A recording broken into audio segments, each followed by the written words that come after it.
All right. This is WNDC NDC. I'm HafezHarris, and I'm currently attempting to be out and about on a Saturday night.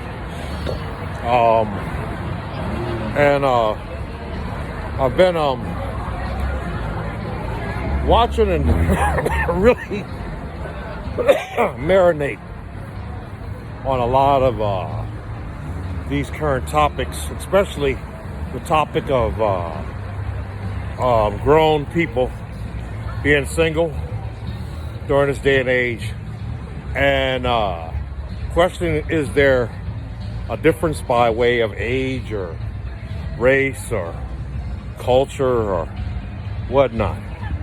As you can see, there's like these little dynamics that show up, I kind of wanted to sneak in on another little site of obvious, one of those dating kind of experiences, little internet dude, kind of round and brown, just happened to get lucky enough to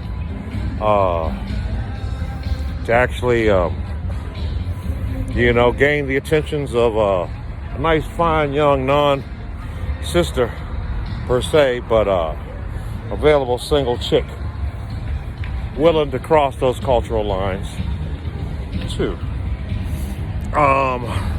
Younger, I would say they're in their mid-late 20s, maybe early 30s. But here I am, I'm in my late 50s, early 60s. And most of my adult life I've been accustomed to dating older. Not necessarily for the age difference, but from the mental aspect, the mentality aspects. And I think that's what I really want to put out right now, is this kind of concept that while we always want to go as age and number, why is it so hard for us to find somebody? Maybe I need to be a cougar. Maybe I need to date up or date down. Oh, the dating pool is trash. And I'll be honest, personally, I've been working in the entertainment, political, kind of upper metaphysical, really don't need to be worried about access to the good life kind of culture and environment in comparison to a lot of people. So I never really had to have those embarrassing firsts that many of the people did when, most people in high school was wondering who I was going to date in high school. I was dating grown women without condoms. I really sometimes even sit back and think, man, one of those odd kind of moments. What is the odds that, I may have fathered, someone I'm trying to date? Just due to the mere fact that I'm dating a little younger is actually kind of more advantageous in some cases, just because for most older men or whatnot, they're still in that mindset of wanting to build, some, as in some women, but in the same case, there are others who are in the mindset of, I've done it all, I've been it all, and I just want to kick back with somebody that we can grow old together. We ain't got to get married to this, that, and the other. Just be mine, accompany me, somebody that we, have. So when I fall, you'll find me. When I get sick, you'll take care of me. Blah blah blah blah blah blah. And yet, one of the conversations that was had was, why are there so many single, elderly, player type mentality people in old folks' homes? And the current assumption from many of the people were mostly see you play yourself out, like the mime that they had out with the guy in the wheelchair, whole nine in an old folks' home. They were saying, hey, I'm ready to settle down. And yet, on the other tip, there's these other issues that, how well do you know men when men have to grow old and they get old? When women get old and whatnot, they have their own little certain kind of consequences and whatnot that affect them just by way of their health, welfare, and whatnot. Too, it's a strategic kind of thing that just occurs, but currently for most men, just the assumption gives off more of an awkward kind of competitiveness or whatnot, or accusal even. As in, I don't want no old man, he can't get up, he ain't this, that, and the other, his back hurt, he ain't trying to this, that, and the other. And honestly speaking, I recall one of the things that I was basically more appreciative with a lot of older women was the mere fact that I was in shape and I could do that gymnastic shit all night long, just like I danced in the club. Get that. Yeah, okay. I ain't mad about that. I think, that's not the issue. I think the issue here is that as we grow older, we still are struggling with this moralistic kind of mentality in a culture of serial monogamous people whom have grown to a point where they no longer even stop interviewing when they're seeing something going left somewhere else. They're at pending, a constant always, just in case I don't get home tonight, I'm gonna pick up this dude on POF or OK Cupid. And yet, the reason why I'm having this kind of conversation right here, right now, as I recklessly eyeball all these young millennial states that, in my case, I live in the heart of the nation's capital. I mean, the party line. I walk out 2 blocks. I done already hit 3 bars, liquor stores, all this other stuff. I got theaters, I got Duke Ellington behind me. I mean, there's a Howard Theater. There's traffic out the ass to and from, and many people like that live in these urban states, and in a lot of cases for people of color, they always envision their retirement or their residential comfort by way of how far they're away from all the things they run down, do their dirt, and then run back to the woods. And yet, I live by these woods. These streets are where I dare. Where do you dare?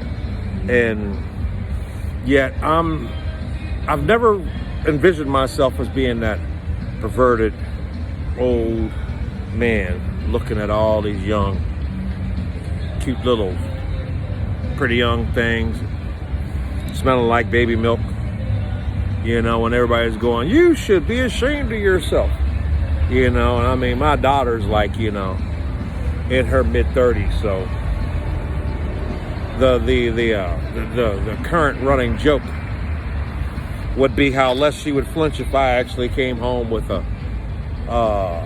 mate or partner or knew somebody or another I got all over me sharing DNA that would be her age. Turn around and knock her up, and then my grandson could babysit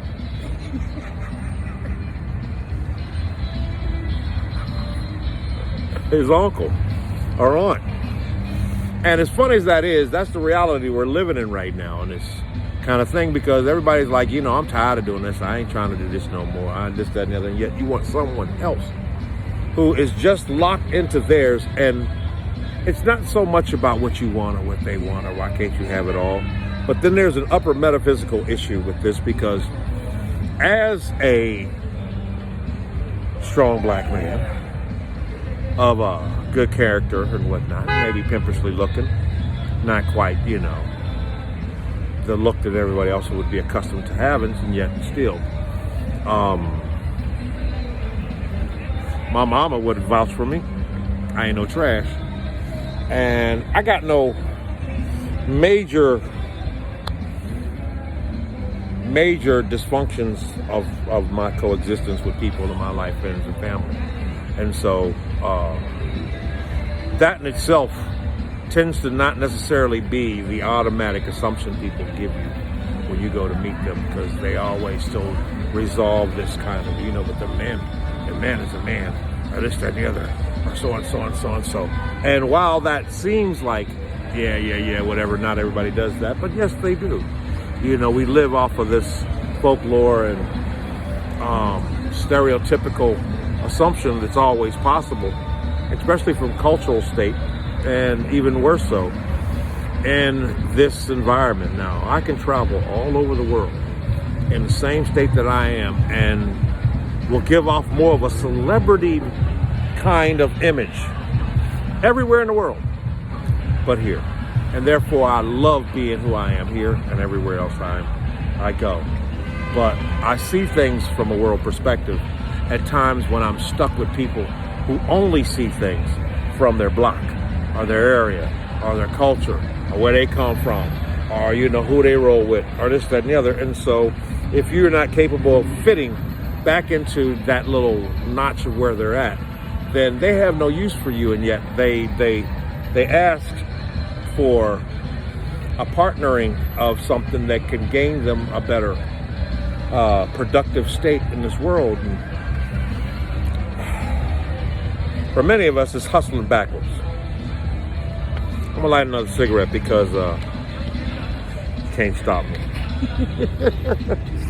Fuck around and be done sold too. Anywho, the deep thing about all this is, I still don't change the mere fact that I'm single and the whole nine. You know what I hate most of all? People who sit back and try to advertise, you know, they want to show you a good time.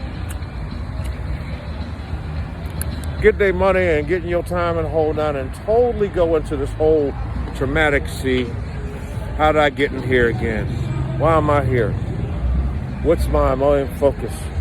You know, things of that nature. In the meantime, we got these older women's out here that in a lot of cases try their best not to basically tell you, you feed my fetish and you feed my this, that, and other, and you allow me to not confirm or deny a damn bit of, you know, how we got lucky enough to meet each other. We might be able to have a good time. Most times I'd rather have a nice little young'un because, you know, I'm out here looking for that back being blown out and you looking for service, and you're like, you know, when we're older, we fail to understand that a lot of the needs and wants we have are no longer capable in the state that we're in enough to be fair to everyone. You get a pet, you just don't get a pet and make that pet just be there for you. You have to make that pet be in a comfortable, humane state enough for you to be able to receive those things. And yet we tend to forget how that thing differs for a lot of humans. When you basically tend to try to only give a certain amount of respect to generalized people because, you know, you go run through many of them in their own state. All this that I'm saying is to say here that, you know, it's even more difficult when you get into some metaphysical shit like this and they just want to tell you about how well they know Usher and his music. You good?